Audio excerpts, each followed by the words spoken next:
All right, everybody. Thank you so much for being here today. We really appreciate it. For those of you that are just tuning into your first session of the day, we're taking part in the Social Justice Research and Scholarship Symposium hosted by the Sociology Club here at Duquesne. Today is day one, although there is programming all week for you to enjoy. But today's focus is on common ground. And our panel today is made up of student leaders, both undergrad and graduate, that are going to discuss how their leadership is framed around social justice and how they sort of materialize that into work both on and off campus. So we're going to go ahead and start off with some introductions.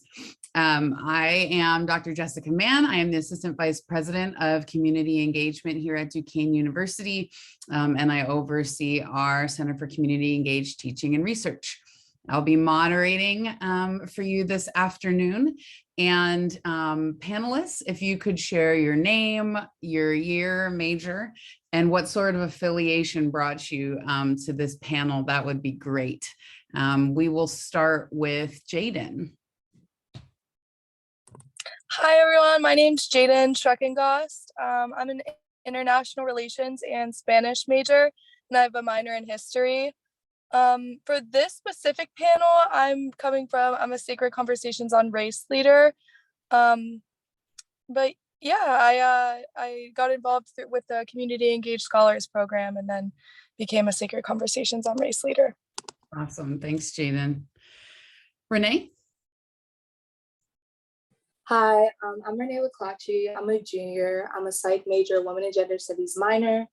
I found out about this because I am also a community engaged scholar, but I'm here representing BSU because I'm the vice president for programming there. Wonderful. Kayla? Hi, I'm Kayla Harris. I am a first year graduate student studying clinical mental health counseling. I am affiliated because I am a graduate assistant for Community Engaged Teaching and Research and Community Engaged Scholars. Great. Thanks, Kayla. Sophia?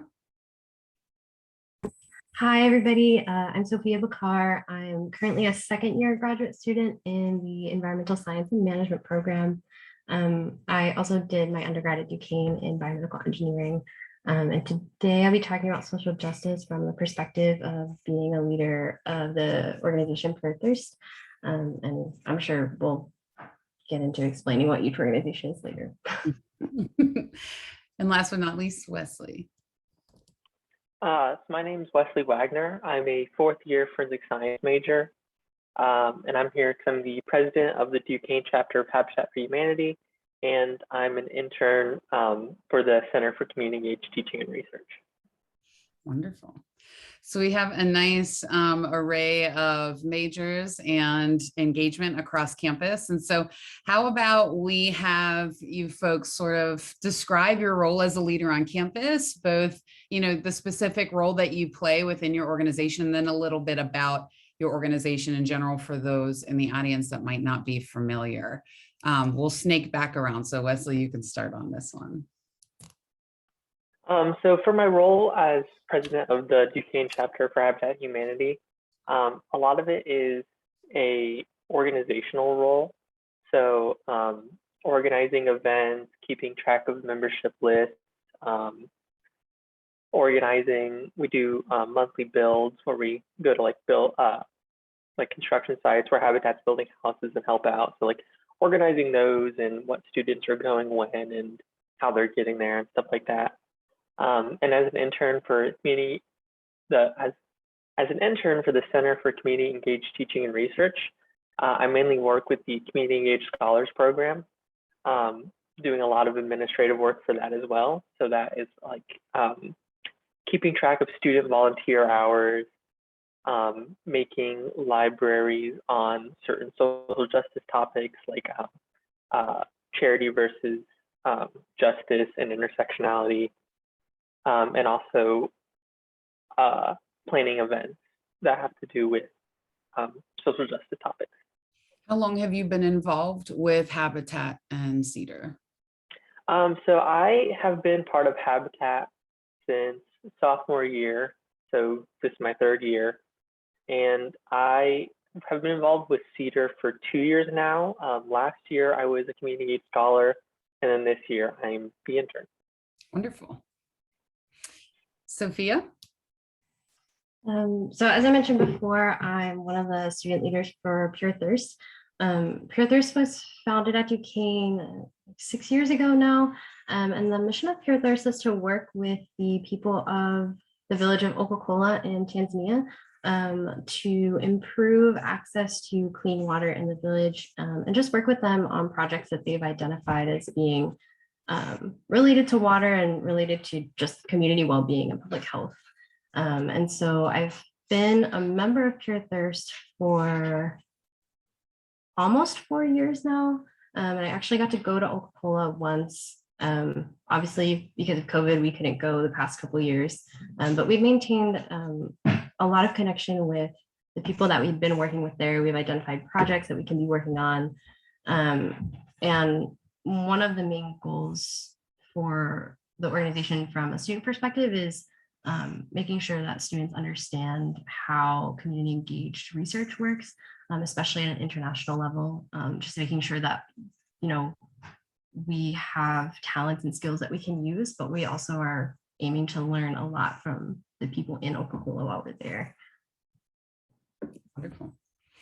Kayla, how about you? So my role as a leader is pretty complex. I've been involved in a lot of different things. I got my undergraduate from Duquesne as well. So I was involved with BSU and NAACP, a lot of different organizations under the center. On top of that, I was involved with community engaged teaching and research starting my junior year, where I was a scholar, transitioned into the intern my senior year, and then graduating, becoming the graduate assistant, still staying with CETR. So I've been able to see multiple initiatives through social justice through that department, which, lucky for me, has put me in some great positions. So hopefully I can continue that. Beautiful. Renee? Hi. So part of the role I play, my leadership role, is within the Black Student Union, which is a club here on campus. And primarily my job is to just hear the voices of the students, primarily students of color and Black students, and just implement that into the events that we program together, just to make sure that everyone's needs are being met within the organization that we have, and just making sure everyone's voices are valued, and we're making sure everything's like equitable for everyone within it. So yeah. Absolutely. And Jaden? So for the Secret Conversations on Race events, a few other people who are on this panel are also leaders. For those events, basically what being a leader means is just being like really intentional with your language. We have meetings and essentially we discuss race relations in the United States and how that has impacted different individuals on campus, and really like what we can do to use our voice, like work together on the campus community to kind of enhance those relationships, and make it a more equal playing ground for everyone. And I think a lot of the Secret Conversation events on race events are mostly about like acknowledging that people are going to have certain ignorances, like those are going to exist, but it's about acknowledging like whenever you are being ignorant or whenever you do have a misunderstanding, and really educating yourself on those topics. So I guess my role as a leader would be to like help facilitate that conversation and help that occur on campus. Wonderful. So it sounds like everybody's very much involved in activities that help to educate and introduce folks to different concepts and people and ideas. And so, but you're all doing that from very different perspectives or vantage points, given your associations, as well as your just position within the institution, your program, your year, et cetera. So I'm interested in thinking about how everybody defines social justice, because it can mean different things to different people, right? So I will open this up to the panel at large. If somebody asked you to define social justice, what does that mean to you?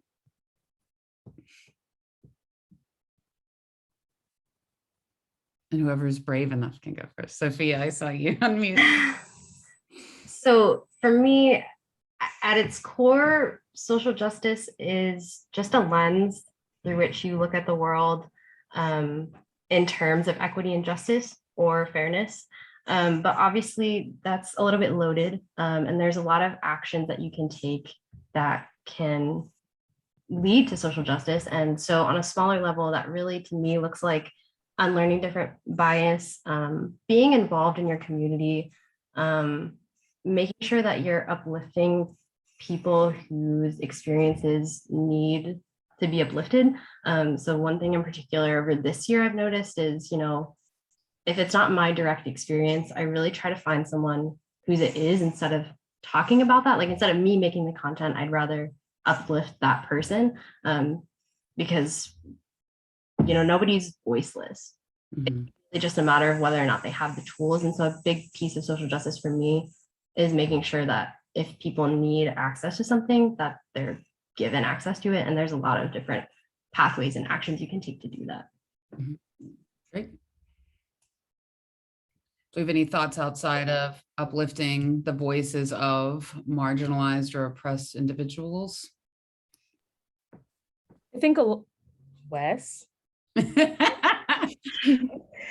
I definitely agree with Sophia. I definitely think that on top of all of the things that she listed, also providing resources, like putting ourselves in positions that we can give back to the community. So for example, I'm in clinical mental health counseling because I want to be able to give that resource to a community that is underserved, because I think that is something that is so needed right now, especially in the height of COVID. So I guess giving different or looking at different resources that communities have to be able to work with people to see what they actually need instead of giving them something that you think that they need is also an important lens to look at when discussing social justice. Mhm. Absolutely. Resources and accessibility are key components to reaching any sort of state of justice, which kind of lends to what you were talking about, Wesley, with your mention of charity versus justice. So does this resonate with you and how you think about social justice? Yeah, so I was kind of viewing social justice as work that is trying to make our society more equitable, which is super general. It can a million different things can fall into it, like protesting, letter writing campaigns, doing boycotts, stuff like that. Anything that is used to further messages of making things more equitable. Mhm. Absolutely. I think that's a key point as well, right? Thinking about there's not one way to approach this, to think about this. And as Kayla mentioned, we all have given talents and skill sets, and it's about finding how to use those in a way that aligns with a population or a community's needs so that you can work with them, right, to achieve these goals for equity. Renee or Jaden, do you have anything to add to the definitions that your fellow students have provided? Yeah, I was just gonna say, I definitely agree. I know that Sophia and Wes and Kayla have kind of given some broad definitions, but I think that is, at least per my personal definition of social justice, I think that that's pretty adequate. And I guess it makes sense because social justice can be seen, as you were saying, Jessica, it can be seen in so many different ways. You can really practice social justice in a multitude of ways. It's not just defined by one thing. But I definitely do agree that it is working with a community rather than speaking for them, or thinking that because you read something or because you saw something online that you know what that person or that group needs. It's definitely not that. It's definitely speaking to people personally and seeing what they need. I think that's important. Mhm.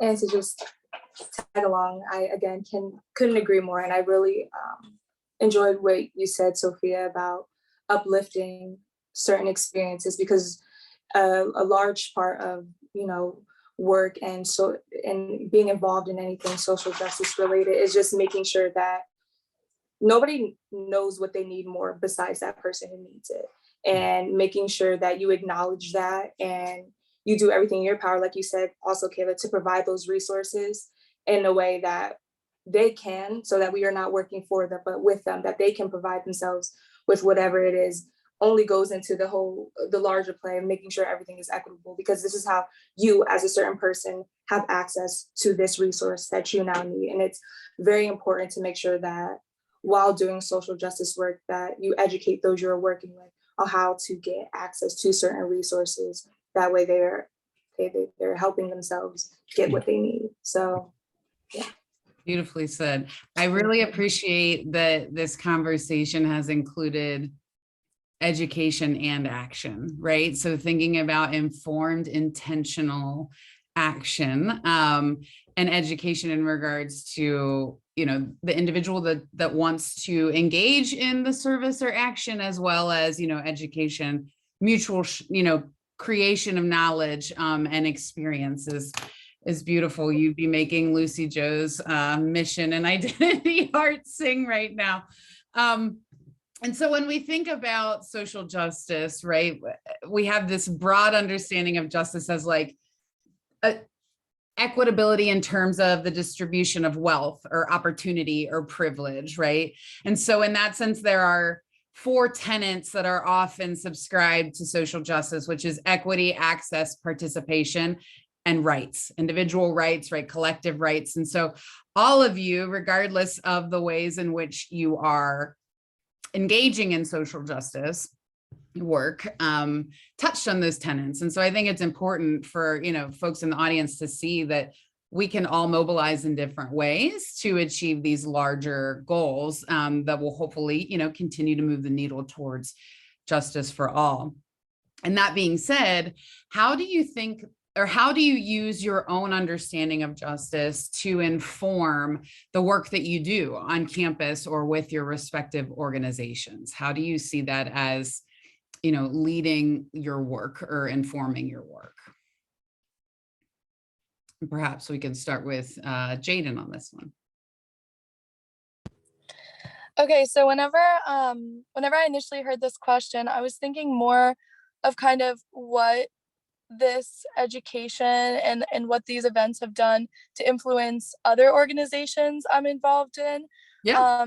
Because the Sacred Conversation on Race events are just sort of like one component of the larger narrative, which is social justice on campus specifically. Mm-hmm. So I'm involved in a few other organizations, and I think mostly, or even just in my day-to-day life, I think leadership in this way means that you kind of like approach conversations with intention, and whenever you hear injustices or ignorances taking place, you like stand up. It's your responsibility as a person to stand up whenever you hear those things happening, and that doesn't have to mean that you like stop. Ignorance really isn't like ignoring someone isn't always the response, but kind of trying to educate people on I don't know, just what I've learned in conversations. If people say something that isn't correct or like is ignorant, then I'll just say, like, I'll just have a conversation about it. And I think that's important. Just exposure is important. For sure. Have you always felt empowered to respond in that way, or is that a skill set that sort of came from your participation in this type of work? That's a great question. In high school, I was always kind of like involved in organizations, not necessarily like this, but I like to just speak about different things. Like I love having conversations with people. But this type of social justice involvement specifically, not until I'm from like a super rural area. And I was never really exposed to any of these types of conversations until I came to Duquesne. So it was really, I was in the USATUTIA learning community, and that's kind of like where I started that. It's almost like it's not entirely an empowerment, but it kind of is like an empowerment to speak about these types of issues. So, Absolutely. yeah. I think a lot of folks are intimidated about entering conversations around justice or inequity or oppression and power and privilege because they feel like they either don't know enough to speak or they're afraid to get into, you know, a philosophical battle with someone, or they think they don't know enough. And so I appreciate that you have, you know, you've been building, this momentum has been growing for quite some time. And so you're able to facilitate conversations that help to get your peers that same skill set. Right. And even I think it's just having, I wish I would have known before that, because even entering last year, I was in community engaged scholars, and entering that class, I was still, I mean, I think that there's always going to be a level of ignorance, but I was way more ignorant than I am now. And I was really scared to enter some of those conversations. That's just the truth. But whenever you just start having them, you're going to make mistakes. And that's just like part of being a human being, but it's about moving forward after that. And I think people acknowledge the effort more than choosing to remain in ignorance. Absolutely. Wesley, what do you think? How has your understanding of justice informed your approach to leadership? Let's see. I would say what Sophia had kind of talked about before of like elevating people's whose experiences we're talking about, like with Habitat for Humanity, like housing insecurity and substandard housing and stuff like that is something I've kind of experienced in the past, but I know that some people can speak on it better than I can, because from my small town to like versus big cities like Pittsburgh, it's pretty much a totally different experience. Mm-hmm. And I know that people that have worked with Habitat in the past, or people who Habitat have helped in the past, can speak on it better than I can. I like having that, having a forum kind of where I can try and get students involved in that and get students to hear about these experiences. So it's a lot from what I've like, from what I've heard, like talking to people like at organization fairs and stuff like that, it's not a thing a lot of people think about, like Mm-hmm. substandard housing. So it's always nice to raise awareness on that. Yeah, absolutely. What about you, Renee?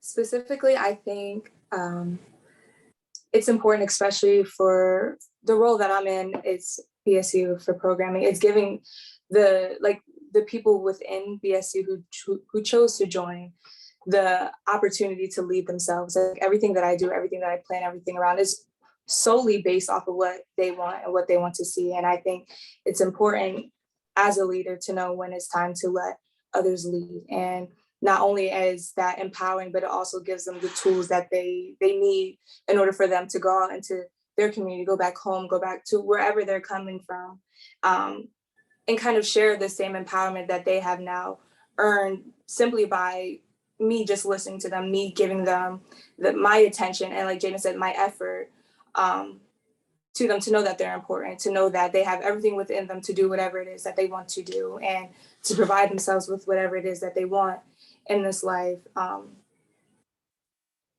Just like that, essentially. I mean, that's really it.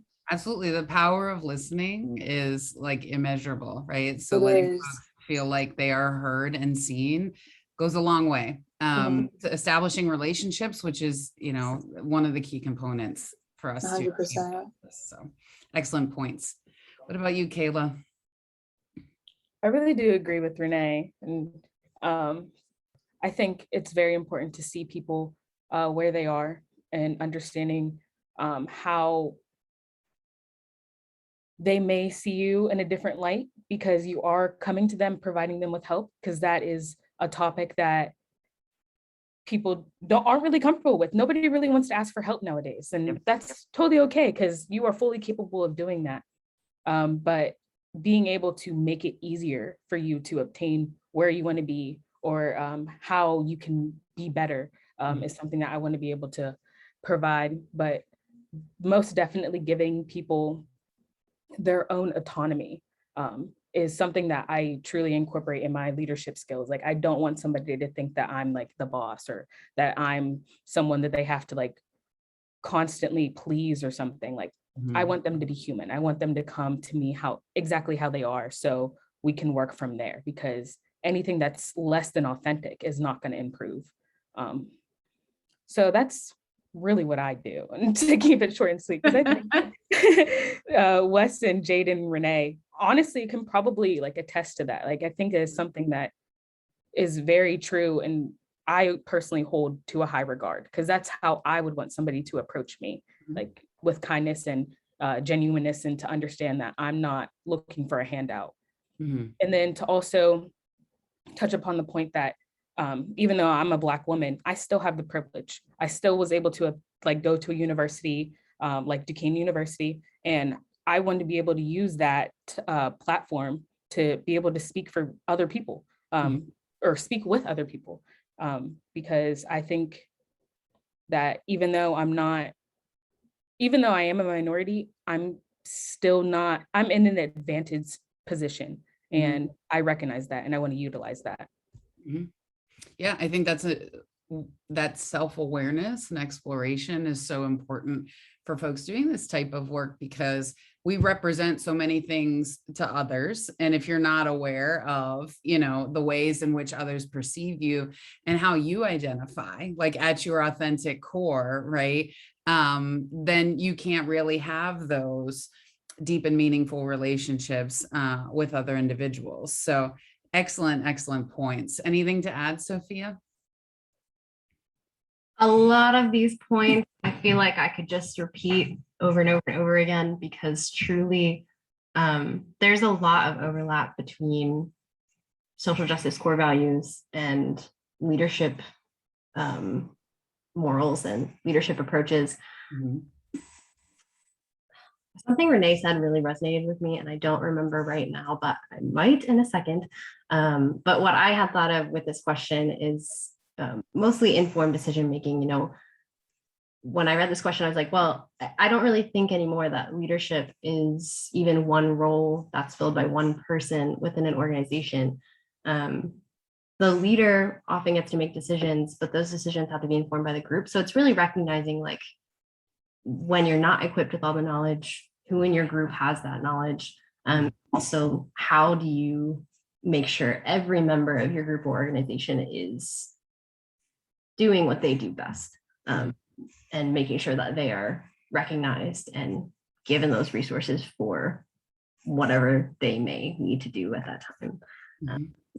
That's been a big part of my leadership journey, I would say.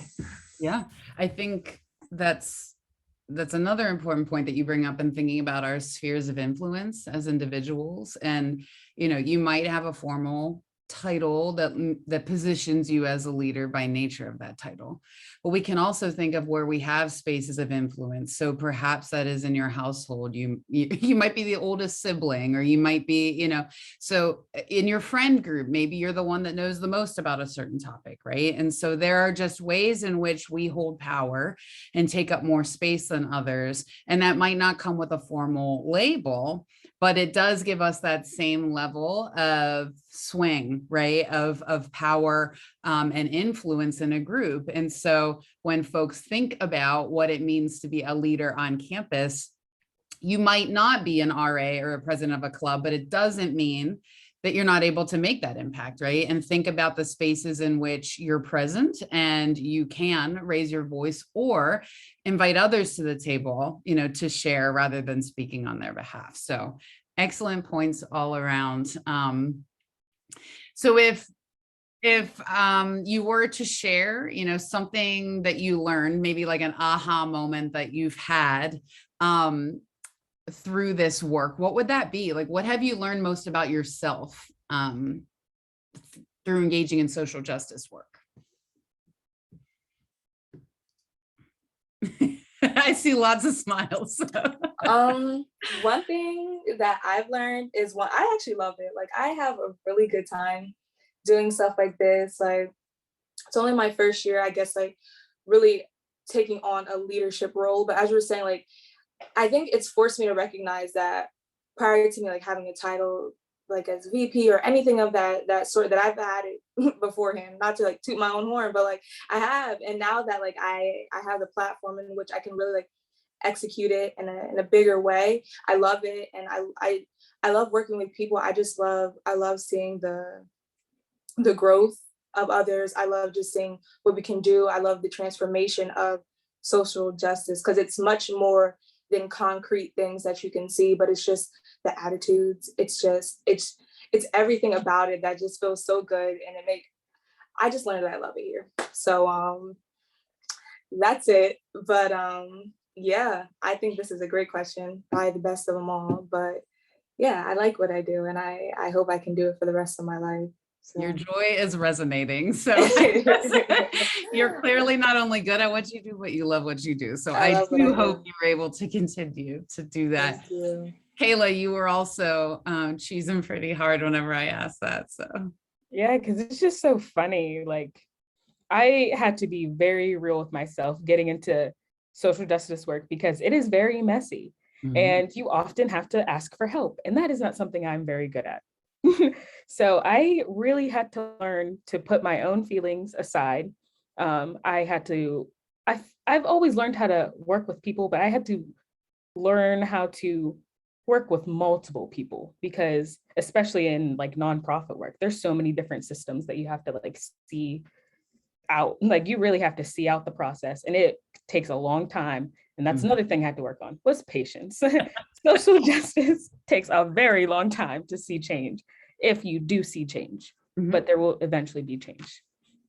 So all of those things I realized I had to work on as myself. And I took the initiative in college to go to therapy, because I'm like, all of these things I can't work out for myself, because I didn't even recognize that I was even going through them until I put myself in these types of positions. So that has brought the person I am today. Like, I am just, overall, I feel well-rounded, because I was able to recognize in areas that I lacked, because I really wanted to be in the work that I'm in now. Just like Renee said, I love where I am, and I love that I'm able to do what I'm able to do. So that's the overall goal, what I want to continue.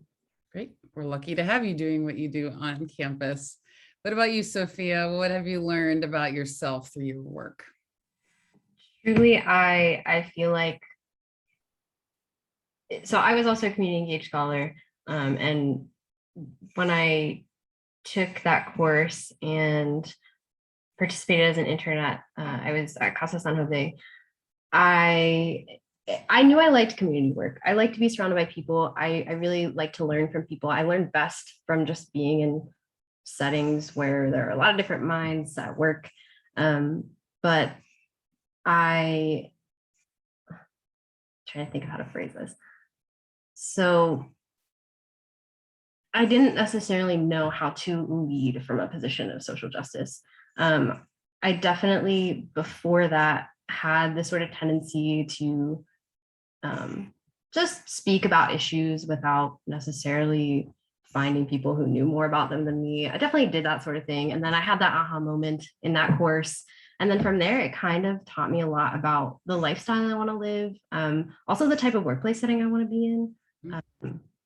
I realized that I really don't want to work in the industrial setting as an engineer. Like, I really want to work out in the field. I want to be around people, because I think there's a lot of room for exploitation in a lot of industries. And so that's an area that I would like to be a focal point whenever I get a job somewhere. I'd like to be in a company that focuses on putting the needs of their people first, instead of just creating a product and generating a lot of money, something like so I learned a lot about just how to live my life a little bit better. Well, my life better, I guess. Yeah, that self, awareness and exploration can certainly go beyond, our independent biases and what have you, to thinking about, what kind of community do I want to be a part of? What kind of job do I want to have? And we often find that students, especially from hard sciences or allied health, that think they know what they want to do career-wise, when they participate in community engagement opportunities and understand the scope of the work and the ways in which their skills can then, benefit community, in ways outside of the traditional career trajectory, they often begin to think like, oh yeah, all those things that I thought I had all mapped out is actually, in fact, not what I want in this moment or maybe at all. And so that is definitely a good thing to highlight. What do you think, Wesley? What have you learned about yourself?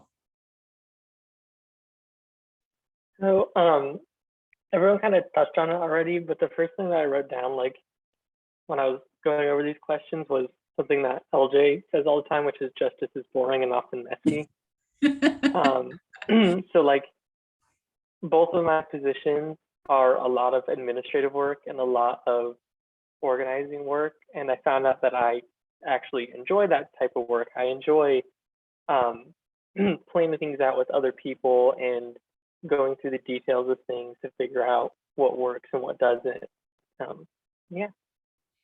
Yeah, I think that that's why a lot of charity versus justice work is so appealing, because it's sexier than the grittiness that's involved with justice work. So, you know, you get your nice little picture when you're taking your Toys for Tots to the donation bin, right? But you're not really grappling with the root causes that lead to, you know, impoverished families and thinking about children with access, especially during the holiday season. And so, and it doesn't feel good to talk about those things, right? So it's a lot easier to just make your cash or in-kind donation or go in and do a cleanup and be done with it. So I appreciate Lucy Jo always reminding us that like, this is gritty and this is messy, but therein lies, you know, the beauty and the importance of the work.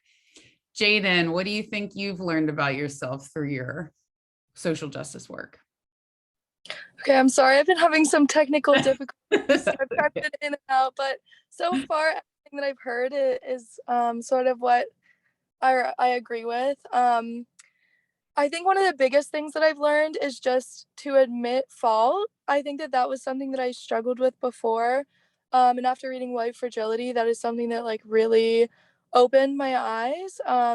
It's just I know I've said this probably 5 times already, but it really is just about admitting fault and educating yourself and trying to do better. Like the effort is, I think what's really important there. I think that I like didn't acknowledge, I think that that's a huge part of social justice in general. That's something that I didn't acknowledge before is just that like necessity to admit fault and try and educate yourself. And so I think that I don't know if that's really something that you learn about yourself, but that's just a skill that I've learned that demonstrates itself not only in like social justice components now, but in all other aspects of different organizations that I'm involved in.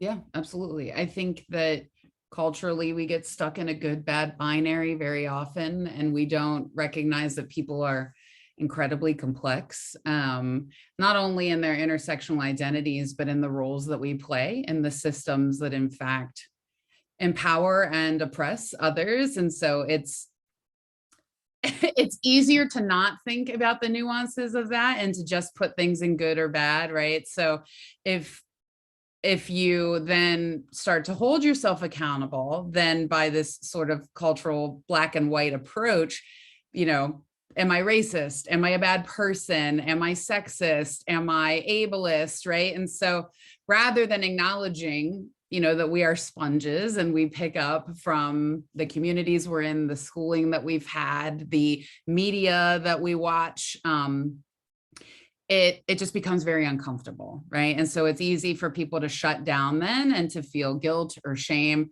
or anger. And so that's why a lot of these conversations are really challenging, because we don't want, people genuinely want to be good people. They don't want to be bad people. And so if we frame things and freeze people out when they ask questions or, you know, share a bias that they might have rather than helping them unpack it, then, you know, we teach them not to speak and not to grapple with those things. So I do think that's a good point, Jane. It's definitely something we have to learn about ourselves. One, how do we react when someone tells us that we have, in fact, perpetuated, right, some sort of problematic behavior.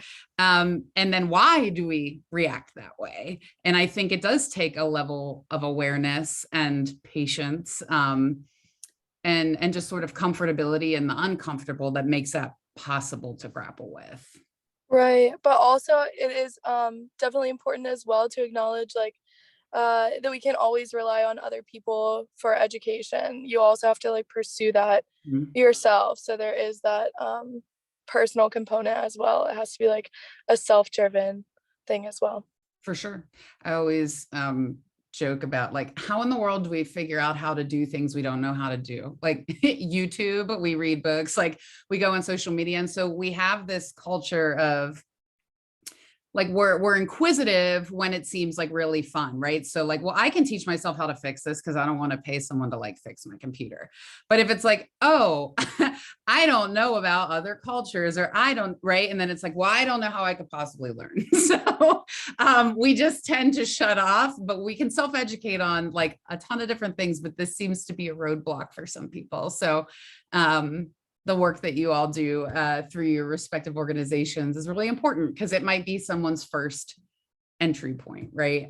To having these kinds of conversations or thinking about these different concepts.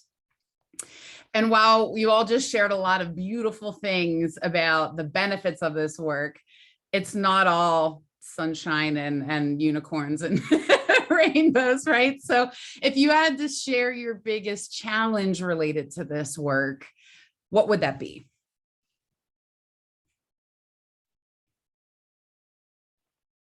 Go ahead, Wesley. Well, I was going to kind of tie it into like what you were just saying, like people being uncomfortable to seek out and learn about some stuff is like the biggest problem I find, like in Habitat for Humanity at least, is like trying to get people involved and interested. Like college is like already a full-time job, so we trying to get people to spend like their weekends or their night to do these extra things kind of forces you to spin social justice in a way that's meaningful and informative, but also entertaining, and like make people wanting to attend events and take part in the organization. Yeah, that's a good point.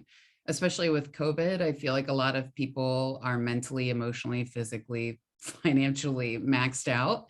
And so if something feels like a burden, they're not going to give what little energy they have left, right? So it's important that we make the experience relevant and, you know, as pleasant as it can be, and think about how we can support one another so it doesn't seem as taxing. So that's a great point, Wesley. I agree with what Wes said, and also just making sure that when they do come out to an event or whatever the case may be, that it's long lasting and still impactful, so that whatever they're taking away, regardless of the circumstance they're going back to or that they're in, that it's something that's able to be applied in a way that it will still help them like further beyond what, you know, the event was, or whatever it is that we're talking to them about or letting them know.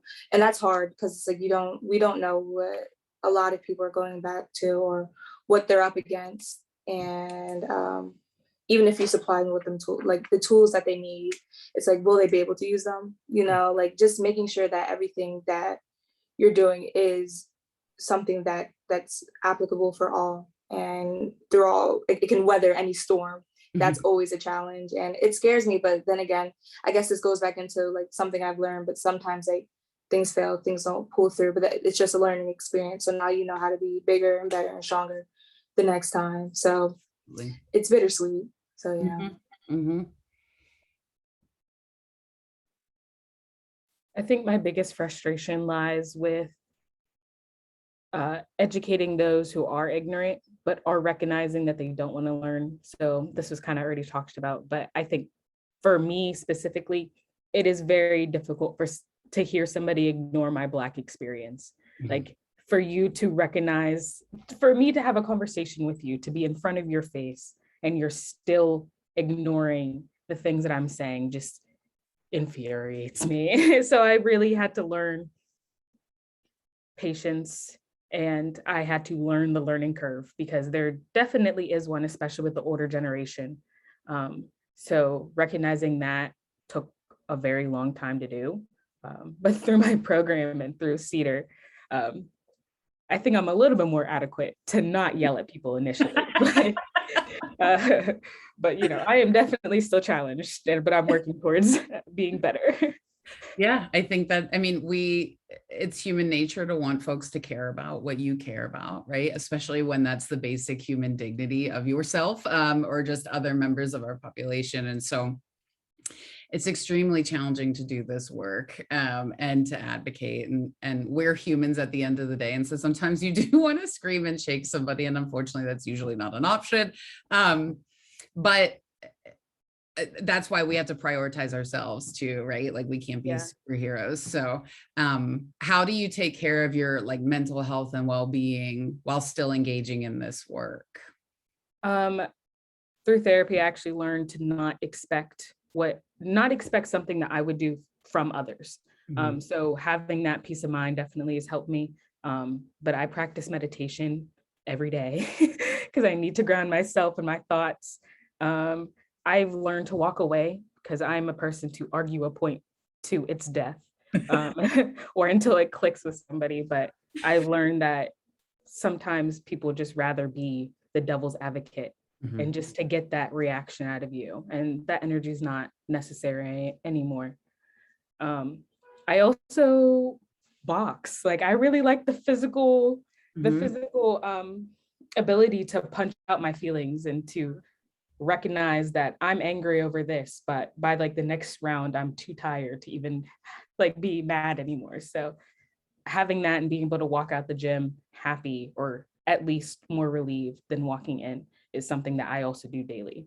Those are some excellent and very healthy coping strategies. Sophia, what do you think? What's the most challenging part of the work? I was going to say something very similar to what Kayla said. Mostly that, you know, it's easy to disagree with someone's opinion, call out someone's bias, like dislike the way they handled a situation. But it's a lot harder to maintain a relationship with them and try to help them learn and unlearn what happened, or, you know, what the situation was.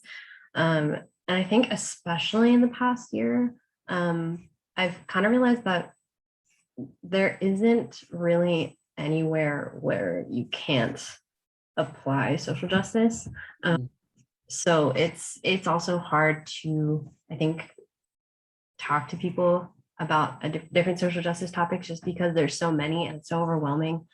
And so I think it's just difficult sometimes to remember that the education aspect of it is really important. So even if you're burnt out, like it's hard to also recognize that like they also might be burnt out.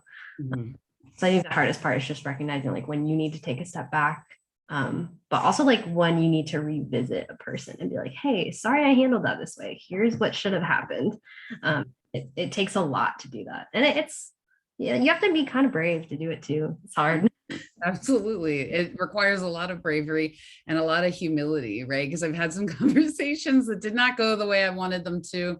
And then when you look back on it, you're like, maybe I could have handled that differently, right? And to be able to go back and to share with that person, you know, that you would have liked for that to go a different way takes a lot. But we know that justice-based work is the result. You know, we will achieve justice through small, intentional, purposeful daily action, right? Like, unfortunately, none of us have the silver bullet to just take care of this and make everything equitable. And so, you know, even if it does just end up being, you know, a conversation that might resonate in someone's brain later in the week, later in the month, year, what have you, that's just as important, right, as some large scale event.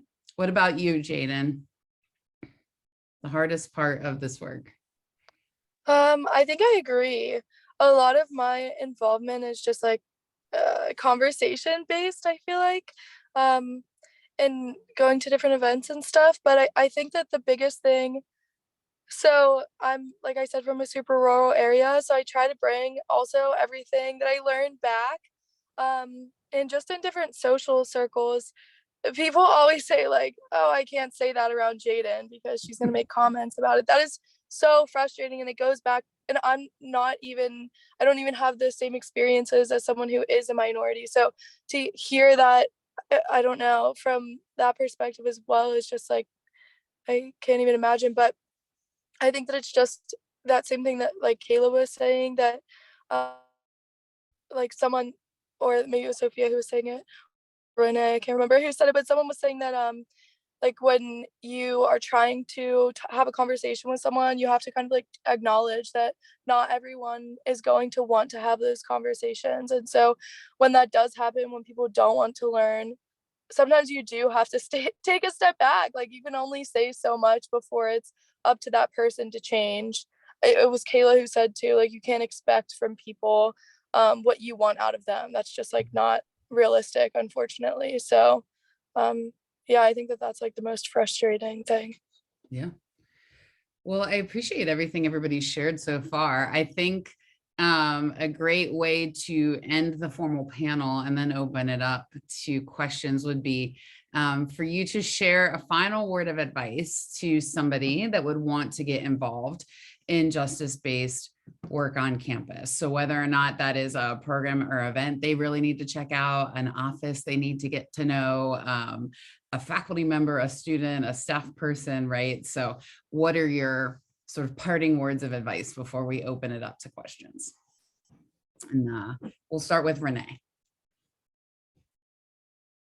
I guess a few things is like, you don't know if you don't try. So, and everything that you ever would want is on the other side of fear. So if you're scared of stepping out there and trying something new and just wanting your voice to be heard, that in a way that would benefit others, I highly encourage you to do it. It's very scary to try to be the catalyst for change because you don't know if you're going to work or not. But I think that would be my parting was just try it. I mean, you hold a lot more power than you think you do, and we all do. And have fun with it. Not have fun with it in a way that you're like going against everything that you're supposed to be there to work on, but it's rewarding and it is messy and slow and it's not always fun, but when you do see the change, and if you get to see the change, it's a great thing in the end, and it does teach you patience. Just everything that everyone said, just to go into account for my final parting words is that just give it a shot because you don't know. So yeah. Excellent. Jaden? I think my final parting words would be just a kind of a similar thing that Renee said, like pretty much just get involved. I would have had no idea if I hadn't joined Community Engaged Scholars, the Studio Learning Community, Sacred Conversations on Race, what kind of issues that I had never been exposed to before. And just like the necessity for people to be involved. You don't even have to be super involved. Like go to one Sacred Conversations on Race event, see how it is. I guarantee that you'll want to go back again. Like once you get started, it really is super easy to continue educating yourself and going to events. But yeah, it's necessary. And yeah, I guess just get involved. It really isn't even like a chore. It's just, I think once you get started, you just want to be involved. Mm-hmm. Excellent. Wesley? Yeah, I kind of like the same thing. Like I said, like decide what you're most passionate about, like what environment, what area of social justice you're most passionate about, like environmental social justice or racial social justice, stuff like that, and look for clubs and events that align with what you're passionate about. Like Duquesne has such a large range of social justice clubs. Like even just on this panel, we're from such a wide range of different areas. And like start, even if Duquesne doesn't offer a club, there's always the option to start your own. Like so like Peer Thirst only started 6 years ago. Some people I know, I think they just founded like a thon team a couple of years ago. Like that's always an option too if Duquesne doesn't offer what you're interested in. Great point. Sophia? I would suggest two things.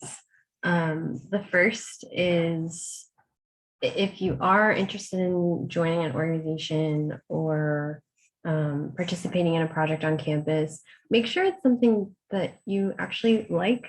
Make sure that the work you're doing is something that you enjoy or something you're good at, because you won't be motivated to do it if it's not. Not that you necessarily have to be good at, especially if it's something new. You don't know if you're going to be good at it. So I would say definitely try if you're interested.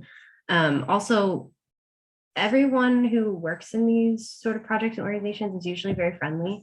So reach out to anyone, whether that's a faculty member or a student or any of us. I don't know if our emails are shared, but I'm happy to share my email if anyone wants to talk about Peer Thirst or other organizations on campus.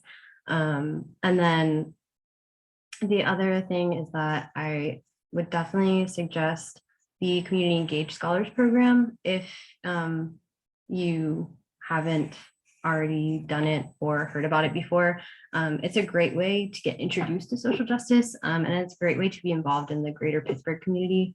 And if there's nothing you are super interested in at Duquesne, it can pair you with an organization that's fit to your interests and the work that you like to do. Great. Kayla?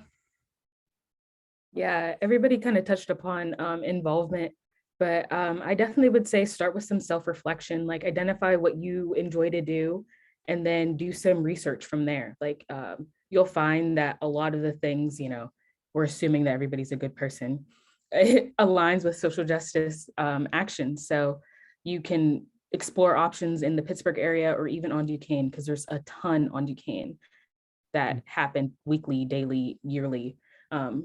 So I definitely would start there, some internal and reflection and then research. And then also exactly what Sophia said, if you just want to have a conversation or just not really interested in doing research, but understand that you're into these areas, shoot us an email. I have so many different programs and different classes that I've taken at Duquesne that I think are interesting and can get you involved in other ways if you're like a little nervous of putting yourself out there.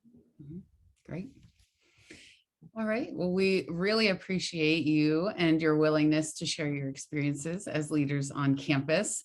I know that we have some folks that have class, so we have about 15 minutes left for questions. If anybody wants to pop those into the chat, or Dee, if you want to share them from the folks in the room, we can do that too. Yeah, thank you. I think we do have a couple. And before I get into those, I was actually just wondering if yourself or Sophia could tell us a little bit more about what the Community Engaged Scholarship Program is and how students might be able to get involved with it if they want to. Sure. So the Community Engagement Scholar Program is a year-long academic 4-credit opportunity that also places students in the community. So it's run out of the Center for Community Engaged Teaching and Research. Lucy Jo DiMaggio, our director of mission animation, teaches that course. And she has a graduate assistant who is Kayla Harris, and Dr. Nuvia Williams also supports the program as well. But students will attend a once-a-week seminar to talk about all things justice. So it helps to map out, what civic issues are and what civic issues exist, what it means to be community engaged, thinking about charity versus justice and these tenets of engagement, and then mapping them onto our mission and identity as at Duquesne University, and thinking about how we can mobilize and work with rather than for communities, and create sustained justice-oriented change.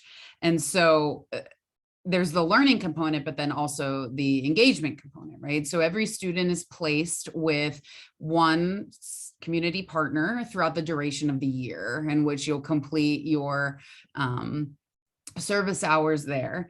And students choose to take that route one of two ways. So a lot of students that don't have space in their formal curriculum to take on internships or just extra classes, try to scratch a different itch, right? So we've had pharmacy students come in and they want to be at an arts-based placement, or we've had nursing students that want to be at a literacy-based placement. And then some students choose to use it as an internship opportunity. And so they want a placement that resonates with what they want to do with their degree when they graduate. So, you know, teachers might want to be in a school district, you know, what have you. And so we match students with their partners based on, you know, a rating and ranking scale on both the partner's feedback and the student's feedback.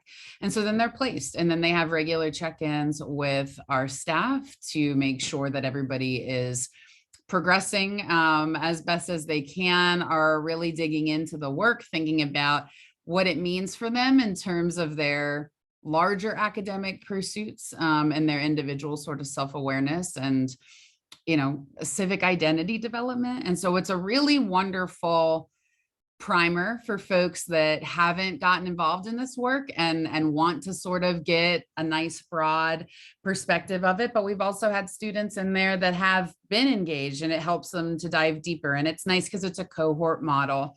And so there is anywhere from 8 to, I think we've had like 17 at our max, students in all different places on their sort of justice journey. And there's, you know, group conversation, individual exploration. And so it's a really great space to meet like-minded individuals, get some academic credit. You also get a financial stipend to support the work that you're doing, and to meet some really cool community partners and be involved in some great work. So if anybody's interested in that, they can reach out to CETR just at CETR@duq.edu. Thank you. And I do have another question, but a quick informational one. We heard a lot about the BSU get mentioned. And for those who might not know, I was just curious if Renee, or I think Kayla as well, might be able to tell us what the BSU stands for and what it is. Kayla, feel free to join in anywhere at any time. So BSU stands for the Black Student Union. It's an organization on Duquesne's campus for Black students and other students of color and other students. And primarily we just get together to share like experiences, to talk, to uplift each other, given that we do go to PWI. So there's not a lot of space for that, for us to share our experiences, to just connect with other Black students on campus. And here we provide that opportunity for students on campus to have that experience, especially at a PWI. We recently just had a cultural awareness week where we talked, you know, about Black hair, music, all sorts of things within the realm of Black appreciation and Black experiences. And it was a beautiful time. And it's just, yeah, it's just a club where we bring forth that awareness and that appreciation for all things Black, all things cool, and all things powerful. And I would love if more people could come out and join us at these events. I don't care who, but I think it's very, very, very much needed, especially here, just so that people get that experience of a culture outside of theirs, just so we have those conversations that we are too scared to have. And with an organization such as we're able to bring forth that information so that we don't have so much ignorance surrounding topics as such. Yeah, Kayla, is there anything else you want to share about BSU?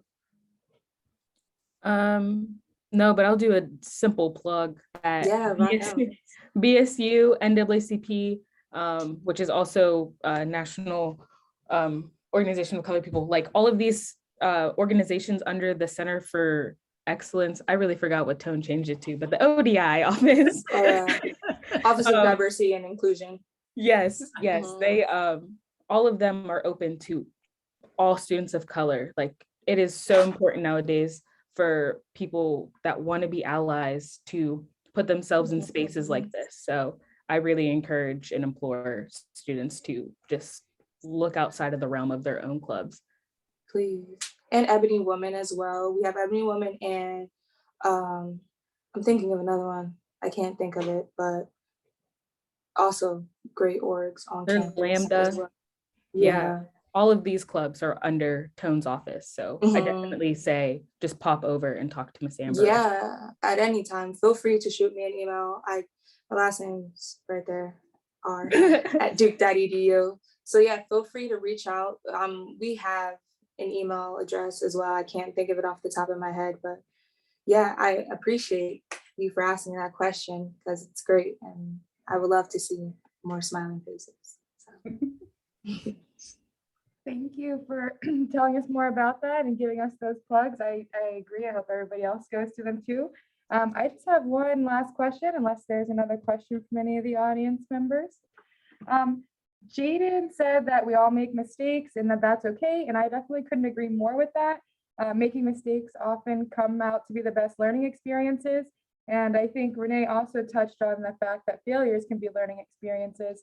So I was just curious what you guys as student leaders, what advice you might have for people who do make mistakes or do have a perceived failure and how they can bounce back and learn and grow from those.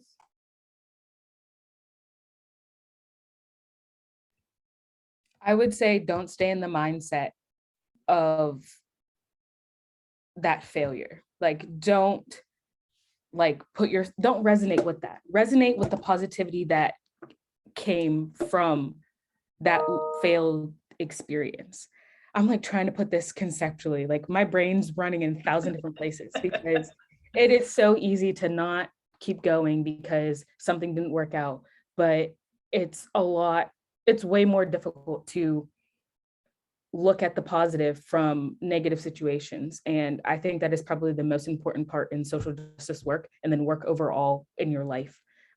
If something didn't work out, break it down. Why didn't it work out? And then from there, what can I do to like make it better? Or how can I switch it to a different direction? Can I ask for help? Can I reach out to an organization that is more, has more expertise in this level? Like, what can I do to be better? And then even from there, you can break it down to like a micro scale.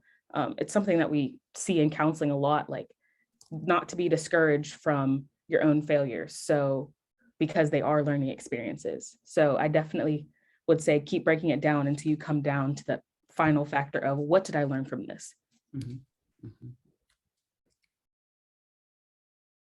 And another thing, to touch on what you said earlier, Kayla, like something that you learned just, by being involved in social justice work is with failure, it does cause you to kind of step back and almost look at who you are, not because you're a failure, that's not what I'm implying here, but just because in those moments, it's a good time for you to be able to reflect, like, okay, like, so what can I do moving forward? And where can I stack in areas in which I lack that cause that failure? It's a great way to gain more motivation and to doing something better. And even prior to, even if you haven't failed yet, don't let failure keep you from trying something new, because the reality of it all, we're going to fail at some point in our lives and you can't avoid it. It's honestly inevitable, and that cannot be your excuse as to why you're not doing something for you and or for others. And failure has stopped me from doing so many things in my life, but after a while you can't keep hitting that dead end. And I think it's important to fail so that you're able to learn how to fly, so yeah.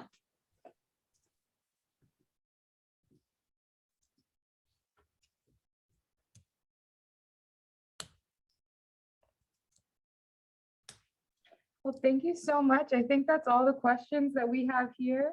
I'll turn it back over to Dr. Mann for the end of the panel. Great.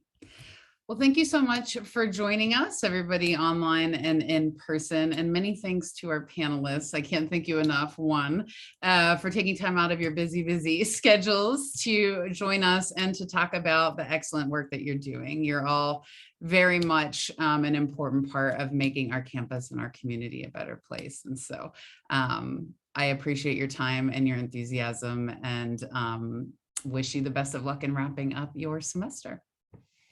Take care, everybody. Bye. Thank you. Thanks, everybody. Bye. Yeah.